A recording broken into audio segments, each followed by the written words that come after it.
Halo teman-teman, kembali lagi di channel YouTube saya dan pada kesempatan kali ini kita akan belajar tentang e-commerce.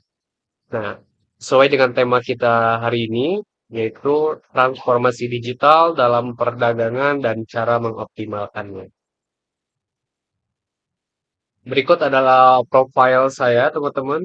Saya Yogi Nugraha, mahasiswa dari semester 7 Universitas Muhammadiyah Kuningan, Prodi PPIK. Nah, teman-teman yang belum tahu e-commerce nih, e-commerce adalah singkatan dari electronic commerce yang merupakan suatu proses atau transaksi jual beli barang secara elektronik dari perusahaan ke perusahaan dengan memanfaatkan koneksi internet serta komputer. Nah, e-commerce ini memiliki kelebihan yaitu meningkatkan transaksi antar wilayah. Salah satu kelebihan dari penggunaan e-commerce adalah bisa meningkatkan ya transaksi antar wilayah. Dengan kelebihan dan kekurangan e-bisnis model ini, proses jual beli yang dulu hanya bisa dilakukan untuk lingkungan dekat, kini bisa dapat dilakukan secara lebih luas. Hal ini karena transaksi jual beli dilakukan secara online sehingga tidak memiliki batasan waktu dan jarak. Kemudian yang kedua yaitu meningkatkan market exposure. Transaksi jual beli melalui e-commerce ini bisa dilakukan dari mana saja tanpa adanya batasan wilayah. Secara tidak langsung, kelebihan dan kekurangan e-commerce menurut para ahli mampu meningkatkan exposure dari toko tersebut sehingga akan lebih dikenal oleh konsumen luas. Kemudian kelebihan yang ketiga yaitu tidak membutuhkan toko fisik. Berjualan di e-commerce tidak mengharuskan pemilik bisnis memiliki toko fisik. Hal tersebut karena semua transaksi dilakukan secara online, di mana penjual dan pembeli tidak perlu bertemu secara langsung. Anda hanya perlu mengupload foto produk yang dijual melalui platform e-commerce dan konsumen bisa melihat langsung membeli jika tertarik. Kemudian bisa menjadi dropshipper nih, teman-teman.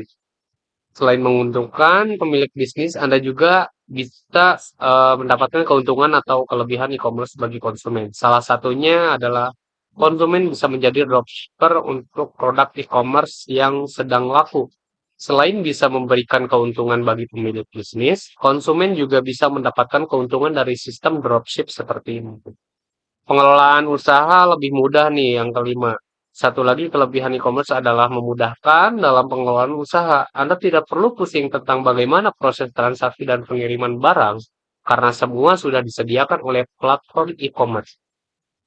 Selain itu ada banyak pilihan pembayaran yang disediakan mulai dari transfer bank hingga menggunakan fasilitas uang elektronik.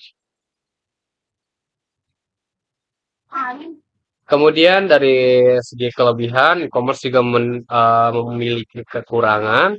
Yang pertama masalah keamanan. Salah satu kekurangan terbesar dari penggunaan apa itu e-commerce dan contohnya adalah berkaitan dengan masalah keamanan. Dalam transaksi melalui e-commerce, masing-masing masih sering terjadi penipuan dan transaksi palsu yang bisa merugikan konsumen. Kemudian yang kedua, ketidaksesuaian produk. Kekurangan lainnya saat melakukan transaksi jual beli secara online adalah barang yang dikirim tidak sesuai dengan yang dipesan. Untuk menghindari resiko ini, penting bagi konsumen untuk memilih toko online terpercaya agar pesanan yang diterima dari kelebihan dan kekurangan electronic markets (IMS) sesuai dengan yang diinginkan. Kemudian kerugian yang ketiga yaitu kerugian yang tidak terduga. Meski menawarkan keuntungan bisnis yang cukup menggiurkan, akan tetapi berjualan melalui platform e-commerce juga memiliki resiko mendatangkan kerugian tidak terduga. Hal ini bisa terjadi jika ada salah satu penjual yang melakukan penipuan sehingga membuat nama seluruh toko di platform e-commerce menjadi buruk di mata konsumen. Inilah perbedaan e-commerce dan e-bisnis yang bisa mendatangkan kerugian yang tak terduga. Kemudian kita akan membahas terkait tools riset keywords.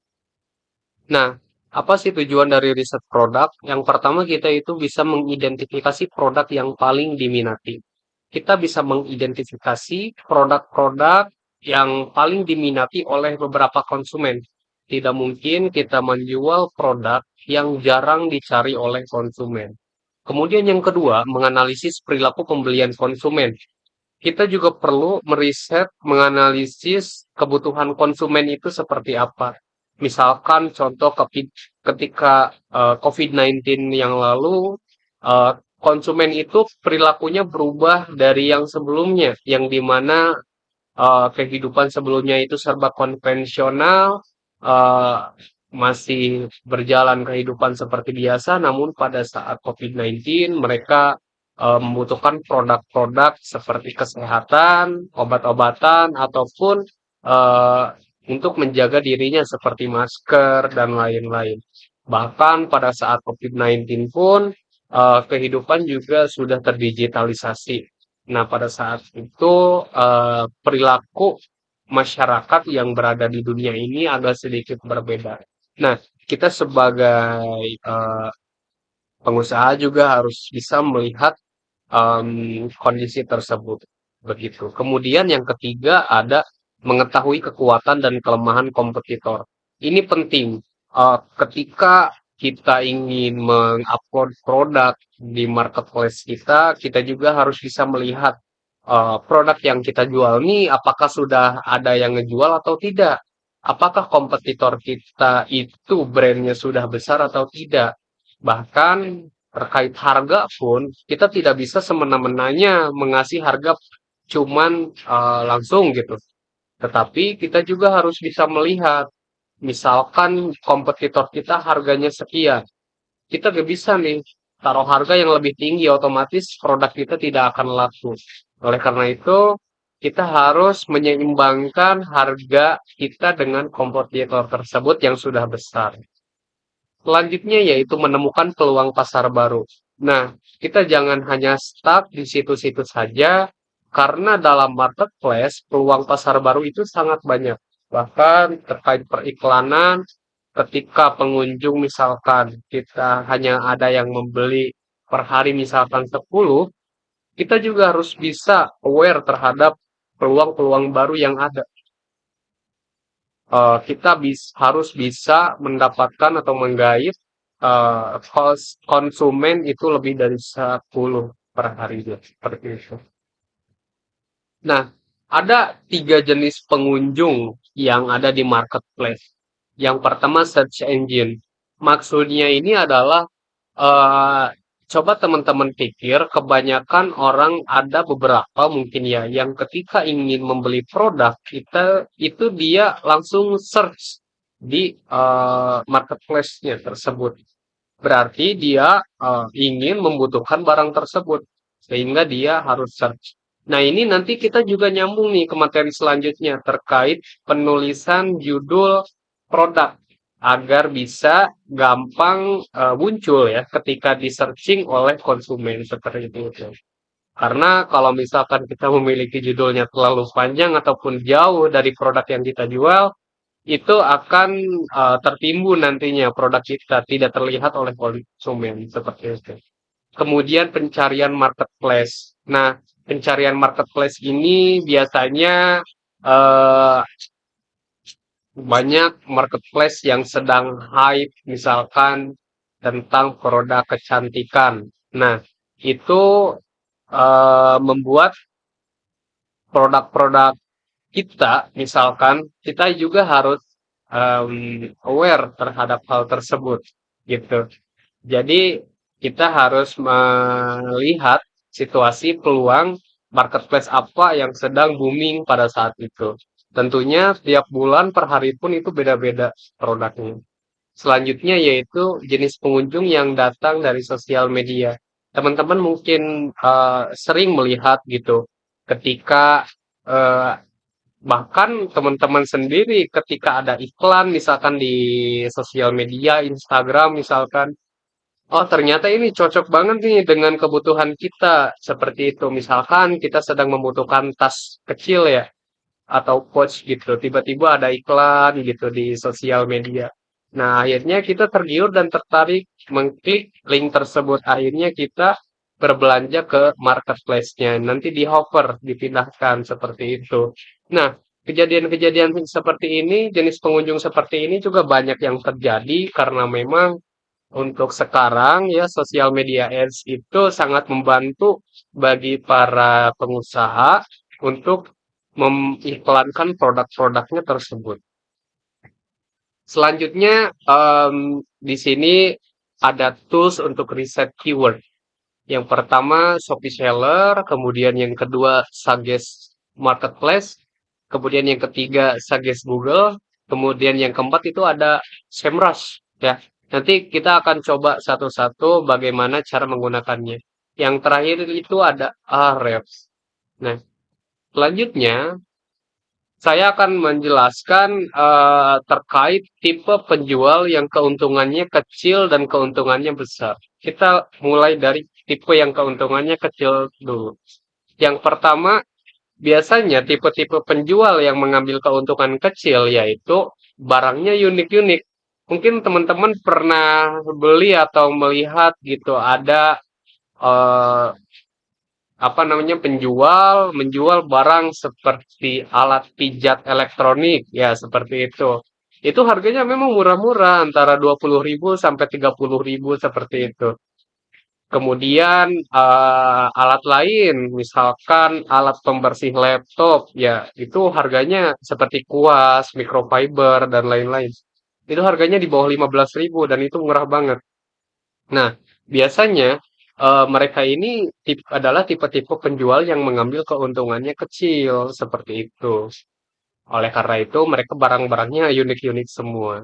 Kemudian yang kedua itu produk kebutuhan sehari-hari. Nah, ini bisa juga misalkan contoh ketika orang menjual autan. Ini kan kebutuhan masyarakat gitu. Oke lah, autan itu harganya cuma 1.000 rupiah. Tetapi karena seiring kebutuhan masyarakat menggunakan autan ataupun lotion anti nyamuk, nah itu akan walaupun keuntungannya kecil, lama-lama juga akan menjadi besar seperti itu. Yang penting konsisten terjual per harinya berapa pack. Kemudian yang ketiga produk untuk hobi. Nah ini jelas. Kadang misalkan ada orang yang hobi mancing, hobi main motor, itu produk-produk yang dijual oleh penjualnya itu biasanya keuntungannya itu kecil-kecil seperti itu. Karena memang kebutuhan untuk hobi ya kan kebutuhan sekunder bukan tersier lagi seperti itu. Selanjutnya, yang keempat, produk yang biasa digunakan sehari-hari. Nah, misalkan contohnya aksesoris wanita kayak jedar, ikat, contohnya yaitu jedai, ikat rambut, itu kan kebutuhan sehari-hari ya, di mana dipakai oleh wanita, kemudian harganya juga tidak tinggi-tinggi banget, dan penjualnya itu pun mendapatkan keuntungan kecil, yang penting konsisten, seperti itu. Nah, di sini saya akan memberikan tips nih kepada penjual dengan yang keuntungannya kecil. Yang pertama, barang harus ada yang dijual dengan harga modal. Ya, bagaimana lagi? Karena memang karena keuntungannya kecil, kita tidak bisa langsung mendapatkan keuntungan yang sangat besar. Oleh karena itu, kadang modal pun itu bisa terpakai, teman-teman. Kemudian yang kedua, tidak boleh mendapatkan gratis ongkir. Nah, ini pelajaran bagi teman-teman yang menjual di marketplace. Misalkan produk yang teman-teman jual itu di bawah 20.000. Nah, itu jangan kasih gratis ongkir, teman-teman. Takutnya nanti produk terjual banyak, harus dikirim ke mana-mana, akhirnya modal teman-teman tergerus lagi seperti itu. Kemudian yang ketiga, pengambilan untung dari produk yang lain.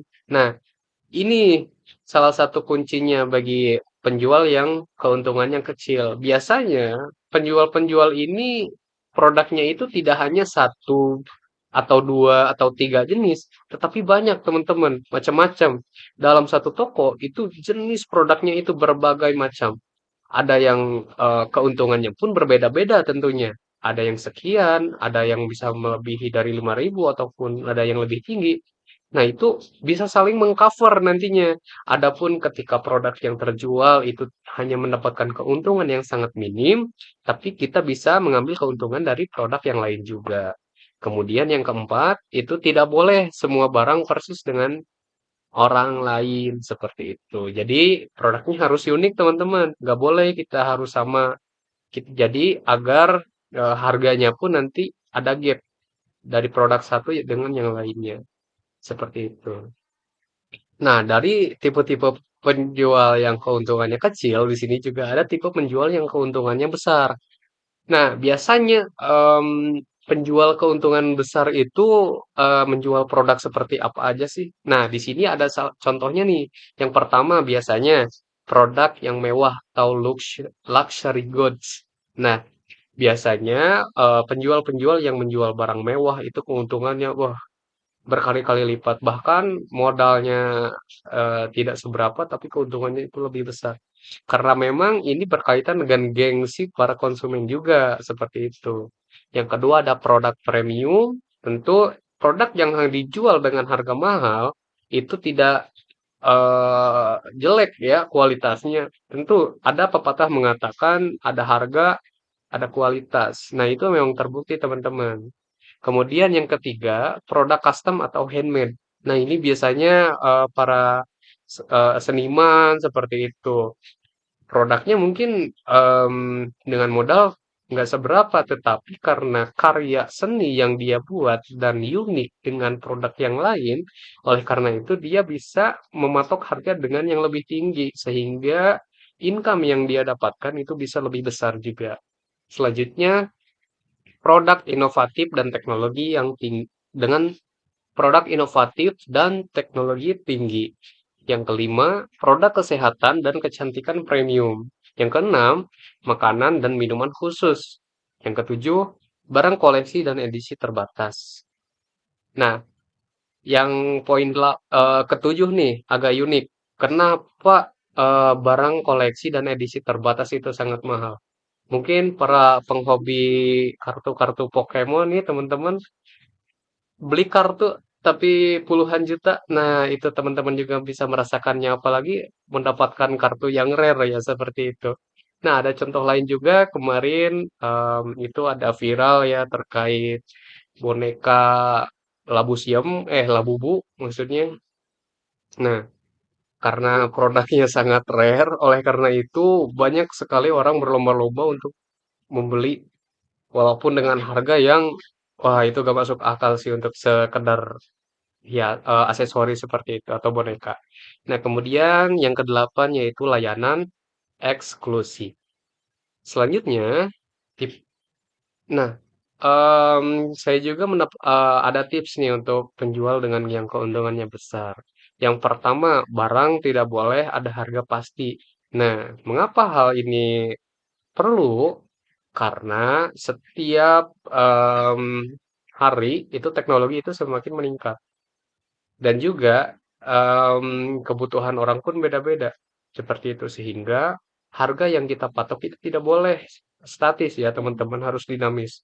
Semuanya harus bergerak mengikuti sesuai em, eh, wo- apa namanya teknologi yang sedang berjalan. Kemudian yang kedua harus membuat brand sendiri. Nah ini biasanya banyak orang-orang atau pengusaha-pengusaha ya membuat brand sendiri untuk menjual dengan keuntungan tinggi karena memang ada di situ ke original autentik sehingga produk yang dia buat itu berbeda dengan orang lain dan memiliki ciri khas tersendiri yang membuat harganya itu lebih mahal. Kemudian yang ketiga, usahakan dengan HPP maksimal seperti itu. Oke? Nah, selanjutnya nih teman-teman, pembuatan akun seller. Di sini ada dua tipe penjual di e-commerce, teman-teman. Yang pertama reseller. Apa aja yang diperlukan oleh reseller? Yaitu yang pertama butuh modal awal, tentu. Kemudian melihat pasar dan kompetitor lain. Yang ketiga, memilih produk yang tepat dari supplier dengan harga termurah. Kemudian yang keempat, pengiriman produk tetap dari penjual. Nah, ada tipe yang kedua yaitu dropshipper. Yang pertama itu tanpa modal. Yang kedua, pesan langsung produk dari supplier tanpa stok produk. Nah, ini banyak juga yang melaksanakan bisnis dropshipper ya karena memang mereka tidak memiliki modal yang sangat signifikan dan juga tempat yang tidak memungkinkan, sehingga mereka tidak bisa stok produknya. Oleh karena itu, mereka melaksanakan dropshipper seperti itu. Kemudian yang ketiga, kemudian yang ketiga yaitu pengiriman produk langsung dari supplier tersebut. Nah, itu enaknya dari dropshipper. Nah, tapi itu balik lagi ke preference teman-teman. Nah, kita akan bahas tentang Shopee Seller. Shopee sebagai salah satu marketplace terbesar di Asia Tenggara. Keuntungan yang menggunakan Shopee Seller yang pertama yaitu potensi pasar yang luas. Tentu, eh, di sini teman-teman mungkin gak mungkin ya yang gak ada yang tahu apa itu Shopee semuanya. Mungkin adik-adik teman-teman juga ataupun saudara kerabat sudah pada tahu Shopee sekarang. Apalagi ibu-ibu ya yang suka beli daster diskonan tuh biasanya itu pemburu Shopee flash sale seperti itu. Kemudian yang kedua itu beragam fitur pemasarannya. Nah, ini yang unik di Shopee Seller itu terkait beragam fitur pemasaran. Kemudian yang ketiga, sistem pengiriman terintegrasi. Jadi teman-teman tidak perlu khawatir karena pengiriman di Shopee itu sudah terintegrasi dengan ekspedisi-ekspedisi yang sudah terverifikasi seperti itu sehingga pengiriman akan aman, produk teman-teman tidak akan rusak atau bagaimana seperti itu. Nah, di sini saya akan jabarkan terkait langkah-langkah pembuatan akun Shopee Seller. Nah, teman-teman barangkali ada yang butuh jika Kak pengen bikin video tutorialnya dong kayak gimana untuk pembuatan akun Shopee Seller. Nanti boleh ya teman-teman, boleh komen aja di kolom komentar di bawah. Untuk kesempatan kali ini kita akan materi terlebih dahulu. Tapi jika teman-teman nanti membutuhkan ilmunya, nanti akan saya buatkan tutorialnya ya. Komen sebanyak-banyaknya di bawah. Yang pertama itu kunjungi website atau aplikasi Shopee atau buka aplikasi Shopee atau kunjungi website www.shopee.co.id. Nah, setelah teman-teman kunjungi, silakan untuk registrasi akun baru, klik daftar dan masukkan nomor handphone, email atau akun Google atau Facebook. Nah, yang ketiga, verifikasi nomor handphone. Masukkan kode OTP yang dikirim ke nomor HP. Biasanya itu akan ada verifikasi teman-teman ketika teman-teman ingin membuat akun baru. Nanti tuliskan saja ulang lagi kodenya ya. Kemudian yang keempat, lengkapi profil. Tambahkan informasi toko seperti nama, alamat, dan juga logo teman-teman. Yang kelima, aktivasi Shopee Pay dan jasa pengiriman. Aktifkan Shopee Pay untuk memudahkan transaksi. Pilih dan atur metode pengiriman yang didukung oleh Shopee. Seperti itu. Nah, hal yang harus diperhatikan ketika kita menggunakan Shopee Seller yaitu yang pertama itu nama toko, teman-teman. Ini urgent banget nih nama toko. Pemilihan nama toko yang tepat akan membuatkan Anda mudah ditemukan oleh pembeli. Teman-teman bisa bayangkan kalau misalkan nama toko teman-teman itu aneh gitu namanya. Gak bisa dibaca oleh orang lain. Bahkan orang-orang pun bingung ini nama tokonya apaan gitu, cara bacanya gimana. Sehingga untuk search optimization-nya nanti susah untuk dicari oleh konsumen seperti itu. Yang kedua yaitu alamat toko. Teman-teman bisa atur dan lengkapi alamat toko untuk mempermudah proses pick up pesanan oleh kurir seperti itu. Jadi agar mempermudah pihak ekspedisinya juga ya teman-teman. Kemudian yang ketiga yaitu nomor telepon dan email. Data ini dibutuhkan untuk verifikasi akun toko Anda. Nah, ini penting ya, teman-teman menggunakan email khusus yang digunakan untuk Shopee Seller. Saya harap begitu karena takutnya kalau misalkan teman-teman amit-amit ya barangkali nanti kata sandinya lupa atau bagaimana itu susah lagi. Nanti toko teman-teman gak bisa dibuka lagi karena tidak ada proses verifikasinya seperti itu. Nah, di sini saya ada tipe penjual di Shopee nih. Yang pertama ada non-star. Nah, teman-teman juga suka ini mungkin ya melihat. Yang pertama terbuka untuk semua penjual yang beroperasi di Indonesia, termasuk reseller dan dropshipper. Itu kalau non-star. Kemudian ada juga yang tipe star atau star plus. Penjual terpilih yang memenuhi kriteria berkesempatan untuk menjadi penjual star atau star plus di Shopee. Nah, teman-teman juga bisa nanti nih, yang kalau misalkan kriteria toko teman-teman itu memenuhi, nanti silakan pengajuan ke Shopee untuk bisa Star dan Star Plus. Kenapa ini penting? Karena kalau misalkan teman-teman memiliki achievement ini, toko teman-teman itu nanti akan dipercayai oleh konsumen, sehingga konsumen itu tidak akan ragu-ragu untuk berbelanja ke toko teman-teman, seperti itu. Apalagi yang ketiga nih, Shopee Mall. Shopee Mall ya. Toko terpilih khusus pemilik merek distributor resmi. Biasanya ini yang memiliki brand-brand udah gede, teman-teman. Dia memenuhi kriteria sehingga bisa mengajukan untuk mendapatkan gelar Shopee Mall ini. Nah, ini apalagi Shopee Mall ya, ini mereka itu bisa dipercayai banget oleh konsumen setelah memiliki gelar Shopee Mall ini.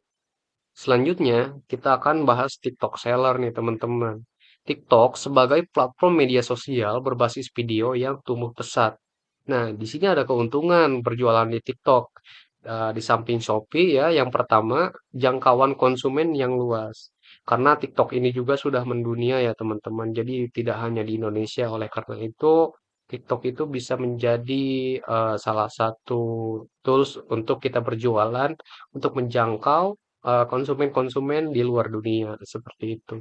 Kemudian yang kedua, fitur integrasi dengan konten video. Nah, ini yang paling menguntungkan di TikTok dibandingkan dengan Shopee, teman-teman. Mungkin teman-teman juga pernah merasakan ataupun melakukannya bahkan ketika teman-teman sedang scroll video, tiba-tiba ada FYP muncul nih, makanan misalkan basreng atau apa gitu di FYP teman-teman. Teman-teman itu tertarik. Nah, apalagi di situ ada fitur keranjang kuningnya kan. Teman-teman tinggal klik lalu check out aja. Nah, semudah itu TikTok untuk berjualan. Ketika dia videonya lewat di beranda teman-teman, teman-teman tertarik, kemudian teman-teman bisa men-check out-nya.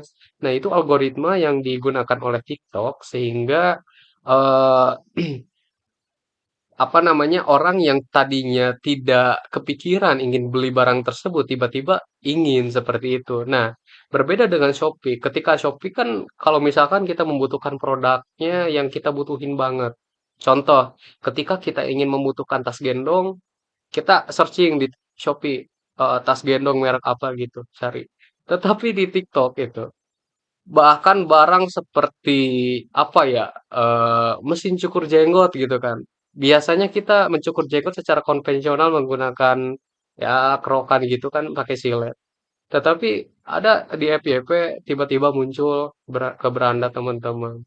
eh Cukur jenggot elektronik. Harganya murah nih. Nah, teman-teman tertarik.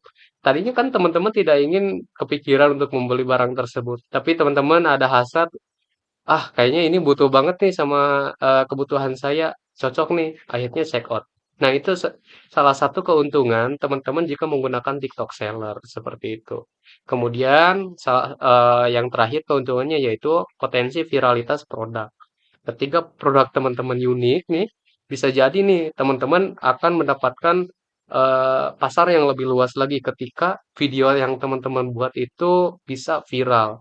Nah, apalagi sekarang itu sudah marak sekali toko-toko yang di TikTok Seller itu membayar influencer-influencer untuk memasarkan produknya.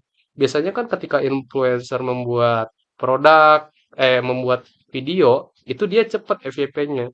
Nah, itu salah satu kesempatan oleh toko-toko untuk bekerja sama dengan influencer tersebut. Sehingga produk yang mereka jual itu bisa ternama, bisa dipasarkan oleh influencer tersebut. Begitu. Nah, kemudian di sini saya akan ajarkan terkait langkah-langkah pembuatan akun TikTok Seller. Yang pertama, teman-teman boleh buka atau unduh ya aplikasi TikToknya terlebih dahulu. Nah, aplikasi ini bisa diunduh di Google Play Store ataupun App Store ya. Kemudian silakan untuk registrasikan akunnya, daftarkan menggunakan email, nomor HP, atau akun sosial media. Kemudian akses TikTok Seller. Kunjungi seller.id.tiktok.com. Selanjutnya, daftar sebagai seller. Nah, teman-teman harus daftar sebagai seller dulu nih. Isi informasi bisnis, nama toko, alamat, dan kategori produk. Selanjutnya, verifikasi dan aktivasi akun. Nah, ini penting juga. Kita harus memverifikasi email atau nomor HP pada akun seller kita. Nah, diharapkan juga ketika untuk pendaftaran, akun email dan juga nomornya itu harus yang benar-benar aktif ya, teman-teman. Takutnya kalau misalkan tidak aktif nanti proses verifikasinya itu tidak berhasil. Kemudian silakan teman-teman bisa unggah produk pertama teman-teman seperti itu. Nah, di sini ada fitur utama TikTok Seller. Yang pertama yaitu fitur live selling, yaitu berjualan secara langsung dengan live streaming TikTok. Nah, teman-teman juga pernah melihat mungkin banyak orang yang live TikTok dia sambil berjualan gitu, jualan produk dan itu eh, bagus sekali untuk potensi toko teman-teman itu bisa up gitu kalau misalkan produknya bagus-bagus.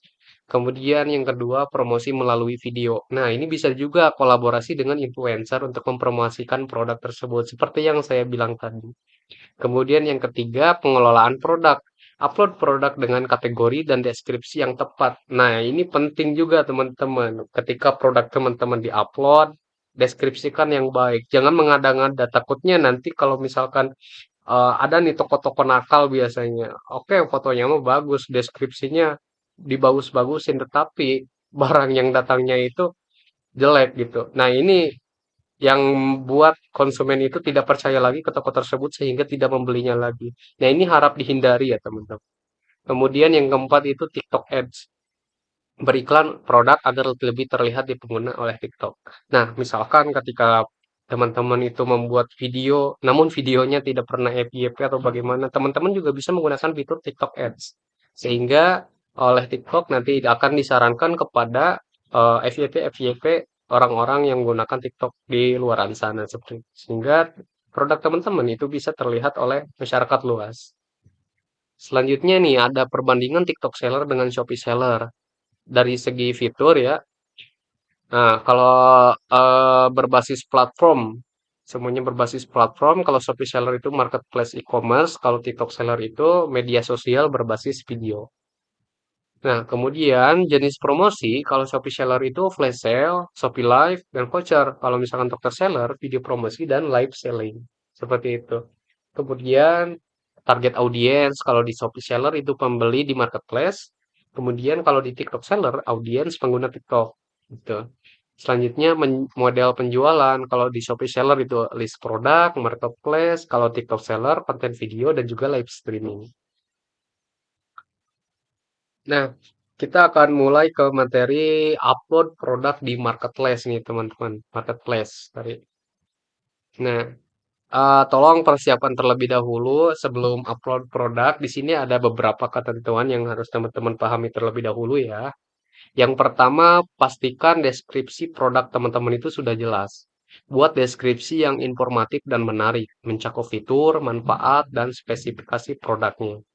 Jangan mengada-ngada seperti yang saya bilang tadi, takutnya takut teman-teman itu tidak dipercaya lagi oleh orang lain, seperti itu. Selanjutnya yang kedua, foto produk berkualitas tinggi.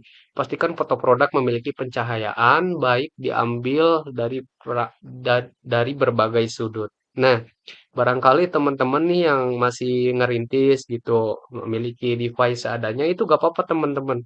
Yang penting teman-teman pelajari teknik pengambilan foto atau videonya. Itu bisa dari komposisi cahayanya dan juga dari komposisi backgroundnya, latarnya seperti itu. Angle juga itu menentukan juga bagus. Nah, selanjutnya yang ketiga, informasi dan harga stok. Tentukan harga yang kompetitif dan pastikan stok diperbarui secara real time. Kemudian yang keempat, penentuan kategori yang tepat. Pilih kategori yang sesuai agar produk mudah ditemukan oleh pembeli. Nah, kategorinya juga harus dioptimasi ya, teman-teman. Nah, kita akan masuk ke langkah-langkah upload produk nih. Yang pertama itu login ke akun marketplace, teman-teman misalkan Shopee ya, pastikan Anda sudah memiliki akun yang diverifikasi. Kemudian yang kedua, klik tambah produk, temukan tombol atau menu untuk menambahkan produk baru. Selanjutnya, unggah foto produk teman-teman. Pastikan resolusi foto sesuai dengan persyaratan marketplace. Kemudian yang keempat, isi judul produk yang menarik. Gunakan kata kunci yang relevan agar bisa dilihat oleh konsumen dan mudah dicari oleh konsumen.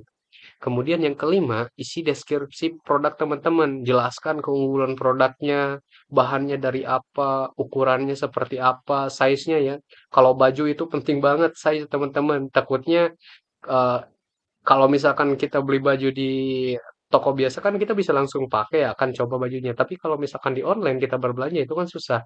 Nah, oleh karena itu size-nya itu harus diukur dan diperlihatkan kepada konsumen sehingga konsumen tidak salah size nantinya. Kemudian warnanya, detailnya seperti apa dan lain-lain. Kemudian yang keenam, masukkan informasi harga dan stok. Nah, tentukan harga jual dan jumlah stoknya yang tersedia. Nanti itu ada tombolnya. Nanti kita langsung praktek aja ya, bikin video baru. Selanjutnya, pilih kategori dan subkategori. Memastikan produk ditempatkan di kategori yang tepat. Maksudnya gini, contohnya teman-teman itu harus pinter-pinter nih bikin kategori. Misalkan ketika teman-teman memiliki produk brand apa gitu. Kalau tas khusus tas, kalau sepatu khusus sepatu, kalau baju khusus baju, agar nanti mempermudah konsumen ketika mencari barang tersebut. Takutnya kalau misalkan salah menempatkan kategori, nanti ketika konsumen mencari, dia mencari sepatu, di kategori sepatu malah munculnya baju, itu kan aneh. Kemudian, yang kedelapan, simpan dan publikasikan produk. Periksa kembali semua detail sebelum mengeklik simpan atau publikasikan. Nah, saya ada tips nih untuk foto produk berkualitas bagi teman-teman. Nah, ini rahasia ya, ilmu ya, ilmu. Yang pertama, gunakan pencahayaan yang baik, natural light atau lampu studio. Nah, bagi teman-teman yang memiliki peralatan yang komplit ya, yang proper, boleh menggunakan lampu studio, cahaya, cahaya lightning, manfaatkan dengan sebaik-baiknya. Nah, barangkali yang tidak punya itu gak apa-apa, jangan berkecil hati, karena kita juga memiliki cahaya terbesar di dunia, yaitu matahari. Kalian fotonya siang-siang ya, jangan malam gitu. Yang kedua, latar belakang bersih. Nah, ini penting, disarankan menggunakan latar belakang putih atau netral agar ketika produknya direview itu bisa lebih apa ya, terekspos gitu produknya. Yang ketiga, ambil foto dari berbagai sudut. Nah, ini penting teman-teman.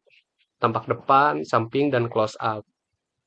Kadang misalkan kita ingin produk, tapi konsumen juga ingin melihat nih detailnya kanan, kiri, bawah, bahkan yang close up-nya, detailnya seperti apa. Itu penting teman-teman. Agar konsumen bisa lebih percaya terhadap produk teman-teman begitu. Yang keempat, gunakan resolusi yang tinggi. Nih di sini ada minimal 1024 piksel kali 1024 piksel agar tidak pecah. Kalau misalkan di bawah itu, wah itu boring sekali teman-teman fotonya. Nah, selanjutnya di sini juga saya kan ngasih tahu nih terkait deskripsi produk yang efektif itu bagaimana. Yang pertama, detail penting. Nah, teman-teman bisa jelaskan dimensi, bahannya menggunakan apa, warnanya, dan juga beratnya berapa gitu. Kemudian bahasa yang menarik, gunakan kalimat persuasif tapi jelas. Yang ketiga, penekanan pada keunggulan. Highlight nih teman-teman, fitur yang membedakan produk dari kompetitor. Apa sih ya keunggulan dari produk teman-teman itu teman-teman bisa highlight sehingga bisa menjadi bahan pertimbangan bagi konsumen nantinya gitu. Kemudian yang keempat, gunakan bullet point untuk memudahkan pembaca memahami informasi. Hindari teman-teman deskripsi yang menggunakan paragraf itu kayak koran, ya. Nanti konsumen itu pusing. Ini gimana bacanya kan gitu. Oleh karena itu, teman-teman harapkan menggunakan bullet point saja per poin teman-teman. Highlight yang bagus-bagusnya, kata-kata yang relevan dengan produknya seperti itu. Nah, selanjutnya di sini ada strategi optimasi produk di marketplace nih. Yang pertama, gunakan kata kunci yang relevan. Pastikan judul dan deskripsi mengandung kata kunci pencarian. Nah, kenapa ini penting? Karena kalau misalkan nama atau judul atau deskripsi dari produk teman-teman itu tidak mengandung kata kunci di pencarian, itu susah tereksposnya nanti ke konsumennya. Konsumen kan biasanya kalau di pencarian itu misalkan pengen beli sepatu, apa sepatu tulisannya gitu. Mana mungkin kan teman-teman nulisnya di luar dari sepatu. Kalau misalkan produk yang teman-teman jual itu sepatu. Nah, gitu contohnya kurang lebih. Kemudian yang kedua, respons cepat terhadap pembeli. Balas pertanyaan atau review dengan cepat untuk membangun reputasi. Nah, ini penting teman-teman. Star atau bintang itu menentukan toko teman-teman itu maju atau tidaknya. kalau misalkan ada yang komen, mereview, ataupun ngechat langsung gitu, itu harus cepat, sergap untuk membalasnya agar nanti hasil reviewnya itu bagus-bagus semua, teman-teman. Kemudian promo dan diskon, manfaatkan fitur promosi yang ditawarkan platform untuk menarik pembeli. Setiap platform itu memiliki promonya masing-masing dan juga banyak teman-teman harus bisa memanfaatkannya secara baik-baik. Selanjutnya, yang keempat, perbarui stok secara berkala agar produk tidak tertandai habis di pencarian seperti itu. Jadi hindari teman-teman produk kalau misalkan tiba-tiba habis, sedangkan produk tersebut sangat dibutuhkan oleh konsumen. Nah, itu takutnya konsumen yang tadinya ingin membeli produknya di toko teman-teman, akhirnya berpindah tuh ke toko lain gara-gara stoknya sudah habis. Harus sering-sering di follow up seperti itu. Nah, adapun kesalahan umum yang harus dihindari, yang pertama nih, foto buram atau kualitas rendah. Kemudian yang kedua, deskripsi yang tidak lengkap atau tidak akurat. Yang ketiga, harga yang tidak kompetitif. Keempat, tidak memilih kategori yang tepat. Yang kelima, mengabaikan review dan feedback pembeli. Jangan ya, teman-teman. Kesalahan 5 umum ini ya. Kemudian, kita langsung ke materi pembuatan konten TikTok dan menautkan keranjang kuning. Nah, beberapa persiapan yang harus teman-teman persiapkan yaitu yang pertama, yaitu tentukan niche. Nah, ini pilih tema konten sesuai produk, contoh kecantikan, teknologi, atau fashion. Tentukan niche teman-teman dulu. Yang kedua, riset tren terbaru. Ikuti tantangan atau sound atau hashtag yang sedang populer. Seperti itu. Teman-teman juga harus sering memantau ya TikTok itu hype-nya apa gitu. Agar video teman-teman itu gampang masuk ke FYP orang lain. Seperti itu. Kemudian yang ketiga, siapkan peralatan. Gunakan kamera yang memadai, pencahayaan yang cukup untuk hasil video yang jelas. Yang keempat, rencanakan konten. Nah, teman-teman harus buat dulu nih storyboard untuk memastikan alur ceritanya jelas dan menarik. Takutnya nanti kalau misalkan tidak dibuatkan storyboard, video teman-teman itu akan ngawang-ngawang kemana-mana. Nanti tidak akan jelas untuk urutan kontennya, seperti itu. Nah, ini adalah langkah-langkah untuk membuat konten TikTok yang menarik nih, teman-teman. Yang pertama, gunakan sound yang populer. Teman-teman bisa pilih lagu atau efek suara yang sedang tren untuk meningkatkan jangkauan video teman-teman. Yang kedua, buat konten singkat dan padat. Biasanya oh ya, pastikan pesan tersampaikan dalam 15 sampai 60 detik pertama. Takutnya kalau misalkan pesan yang disampaikannya itu terlalu lama, nanti penonton itu keburu boring ya. Sedangkan TikTok itu biasanya orang fokus ketika 10 atau 7 detik pertama. Ya itu harus teman-teman manfaatkan. Kemudian yang ketiga, tampilkan keunggulan produk. Teman-teman bisa mengekspos nih fokus pada fitur, produk, dan manfaatnya. Yang keempat, gunakan teks yang menarik. Tambahkan teks dengan call to action seperti klik keranjang kuning untuk beli. Nah, ini penting juga ya call to action teman-teman catat-catat. Kemudian yang kelima, edit dengan transisi menarik. Nah, bagi yang belum bisa mengedit, banyak video tutorial di YouTube untuk cara mengedit. Dan juga platform untuk mengedit itu juga sudah banyak di handphone sekarang seperti CapCut, VN, dan lain-lain. Teman-teman bisa untuk mempelajarinya lagi. Nah, selanjutnya ide konten untuk promosi produk. Yang pertama, nih, barangkali teman-teman bingung nih Kak, pengen bikin konten kayak gimana untuk video produknya nanti di TikTok kayak gimana. Nih, saya memiliki 4 ide konten buat teman-teman. Yang pertama itu video tutorial, tunjukkan cara menggunakan produknya. Teman-teman nih memiliki produk misalkan tools apa kunci ya, kunci-kunci, kunci shock ataupun kunci L. Teman-teman bisa nih bikin video tutorial untuk menggunakan produknya. Seperti itu. Kemudian yang kedua, review produk. Seperti buat alasan produk secara jujur dan informatif. Banyak misalkan ada produk handphone misalkan. Nah, orang-orang tuh buat video tuh untuk mereview produknya seperti apa, spesifikasinya bagaimana dan lain-lain. Kemudian yang ketiga, unboxing video. Tampilkan pengalaman membuka produk pertama kali. Nah, keempat, sebelum dan sesudah, perhatikan hasil penggunaan produk. Nah, berikut adalah cara untuk menautkan keranjang kuning di TikTok. Nah, bagi teman-teman yang belum tahu nih untuk menautkan keranjang kuning di TikTok itu bagaimana? Yang pertama, yang harus diperhatikan yaitu aktifkan terlebih dahulu akun TikTok Shop-nya. Nah, pastikan akun TikTok sudah terdaftar sebagai penjual di TikTok Shop. Caranya bagaimana? Teman-teman itu bisa download aplikasinya TikTok Seller ya. Berbeda dengan aplikasi TikTok biasa. Teman-teman harus download dulu aplikasi TikTok Seller di Play Store. Silakan untuk unduh kemudian daftar. Nanti teman-teman itu bisa menautkannya atau mengaitkannya ke akun TikTok teman-teman yang asli yang ada di TikTok. Seperti itu.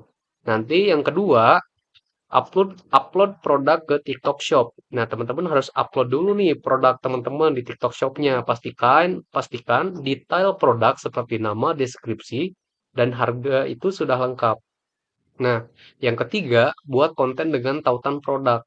Saat mengunggah video, pilih opsi untuk menambahkan keranjang kuning. Ketika teman-teman mengupload video, di bawah itu, di bawah deskripsi, itu nanti ada keterangan untuk apakah video ini akan ditautkan dengan keranjang kuning atau tidak. Nanti itu ada pilihannya. Setelah teman-teman klik, nanti teman-teman akan bisa memilih produk yang akan teman-teman tautkan. Seperti itu. Nanti akan teralihkan ya. Nah, setelah dipilih produk yang ingin ditautkannya, eh, klik klik icon keranjang kuning dan pilih produk yang ingin ditautkan. Setelah itu semuanya beres, lalu tinggal publikasikan video teman-teman. Setelah produk ditautkan, klik publish dan video siap dilihat oleh audiens. Nah, cukup gampang sekali teman-teman untuk caranya. Nah, ini ada tips nih dari saya untuk teman-teman untuk meningkatkan penjualan melalui TikTok nih. Yang pertama ada CTA, yaitu Call to Action. Nah, gunakan CTA di teks atau suara seperti swipe up untuk beli ataupun yang lainnya. Yang kedua, interaksi dengan audiens. Nah, balas komentar dengan video balasan untuk membangun keterlibatan. Nah, ini juga akan membangun engagement teman-teman. Engagement teman-teman dengan para konsumen lainnya sehingga di situ terjadi tuh komunikasi antara penjual dengan pembeli. Selanjutnya kolaborasi dengan influencer. Ini bisa juga ajak influencer untuk memperluas jangkauan promosi teman-teman. Kemudian yang keempat, yaitu analisis performa. Gunakan data analitik TikTok untuk mengetahui video mana yang paling berhasil. Nah, ketika video teman-teman itu dianalisa, nah, mana nih video yang paling booming, yang paling viral, yang muncul di beranda-beranda konsumen. Teman-teman bisa ulik kembali video tersebut, pelajari videonya. Kenapa sih kok ini bisa viral gitu. Kenapa sih kok video ini bisa FYP gitu? Apakah ada yang unik dari video tersebut? Nah, teman-teman bisa pelajari, kemudian teman-teman bisa repeat ulang lagi, buat video seperti itu lagi. Kita lihat bagaimana apakah video tersebut akan FYP lagi. Nah, kita bisa menentukan FYP dari situ juga, teman-teman. Nah, selanjutnya kesalahan-kesalahan yang harus dihindari oleh teman-teman. Yang pertama, konten monoton. Ya, hindari video yang kurang menarik atau terlalu biasa. Itu pasti auto di skip lah oleh pelanggan gitu. Yang kedua, deskripsi tidak informatif. Pastikan deskripsi dan caption produk di TikTok Shop itu lengkap. Kemudian yang ketiga, mengabaikan tren. Ya, jangan ya teman-teman, jangan lewatkan tren yang relevan dengan produk. Nah, teman-teman itu harus bisa selalu memantau lah seperti itu. Kemudian yang keempat, tidak mengarahkan ke pembelian. Nah, ini kok gimana sih Kak? Tadi kok suruh call to action tapi sekarang tidak mengarahkan ke pembelian. Selalu ingatkan audiens untuk mengklik keranjang kuning. Gitu. Ya, ini kesalahan-kesalahan yang harus dihindari oleh teman-teman. Kemudian yang selanjutnya adalah review hasil konten di marketplace dan TikTok. Mengapa penting melakukan review konten? Yang pertama, memahami performa, mengetahui konten mana yang paling efektif dan menarik audiens, dan meningkatkan penjualan. Yang kedua, optimalisasi strategi, membantu menyesuaikan strategi konten untuk hasil yang lebih baik. Yang ketiga, meningkatkan ROI atau ROI, memastikan konten yang dibuat memberikan hasil maksimal dengan meningkatkan engagement dan penjualan. Seperti itu. Kemudian, feedback dan pembelajaran. Manfaatkan data untuk mengidentifikasi kekuatan dan area yang perlu diperbaikan, seperti yang saya bicarakan tadi. Nah, ini penting untuk melakukan review kontennya. Tapi apa saja kan indikator yang kita review di marketplace? Kita lihat satu-satu. Yang pertama, jumlah klik dan tampilan produk. Berapa banyak orang yang melihat dan mengklik produk kita. Itu bisa jadi bahan pertimbangan. Kemudian yang kedua, tingkat konversi, presentasi pengunjung yang akhirnya membeli produk. Nah, itu harus dilihat juga nih, pengunjung kita, konsumen kita harus dilihat kenapa sih mereka membeli produk kita. Nah, ini bisa juga digunakan untuk evaluasi ke depannya, untuk hasil yang lebih baik kembali. Kemudian yang ketiga, feedback dan review pelanggan. Kita lihat ulasan positif atau negatif dapat memberikan gambaran kualitas produk dan layanan. Ini juga menentukan. Yang keempat, waktu rata-rata di halaman produk, mengukur seberapa lama pengunjung menghabiskan waktu di halaman produk. Nah, ini nih yang paling sering ya dialami mungkin oleh teman-teman. Ketika kita melihat suatu produk, misalkan sepatu, kita bingung untuk check out tidak, check out tidak, check out tidak. Mungkin ada beberapa pertimbangan. Apa mungkin modelnya yang kurang bagus, ataupun modelnya bagus tapi harganya terlalu mahal gitu. Nah, itu bisa jadi produk kita untuk bisa dievaluasi selanjutnya. Selanjutnya yang kelima yaitu jumlah penjualan, total penjualan yang dihasilkan dari konten tertentu. Nah, ini juga bisa menjadi indikator untuk mereview produk kita di marketplace. Selanjutnya yaitu cara melakukan review hasil di marketplace. Kita sudah mereview, lalu kita akan caranya nih bagaimana? Yang pertama, gunakan dashboard analitik marketplace. Biasanya setiap marketplace itu memiliki dashboard analitiknya masing-masing. Itu sudah membantu sekali untuk memantau kinerja performa dari produk penjualan yang kita jual. Cek data insight-nya yang disediakan oleh marketplace seperti Shopee atau Tokopedia. Yang kedua, analisis performa konten individu. Bandingkan konten dengan performa tinggi dan terendah untuk melihat perbedaannya. Kita bisa melihat nih konten yang up dan yang down-nya. Kita bisa lihat perbandingannya yang mana. Yang buruk kita buang, yang bagus kita lanjutkan dan juga modifikasi kembali. Selanjutnya, perhatikan komentar dan pertanyaan. Lihat feedback dari pengguna untuk mengetahui hal-hal yang mungkin belum dijelaskan di deskripsi produk. Nah, seperti itu, sehingga banyak tuh komentar. Yang keempat, evaluasi visual produk. Tinjau apakah foto produk cukup menarik dan berkualitas tinggi. Nah, itu bahan pertimbangan juga. Yang kelima, perbarui deskripsi dan informasi jika perlu. Lakukan perubahan jika deskripsi dirasa kurang lengkap atau tidak menjual. Nah, buatlah deskripsi semenarik mungkin, seperti yang saya bilang di awal tadi. Selanjutnya ini ada indikator review di TikTok nih. Yang pertama jumlah views. Berapa kali video ditonton. Nah, ini bisa menjadi bahan indikator review kita nanti. Yang kedua, engagement rate, jumlah like, komentar, dan share yang diterima video.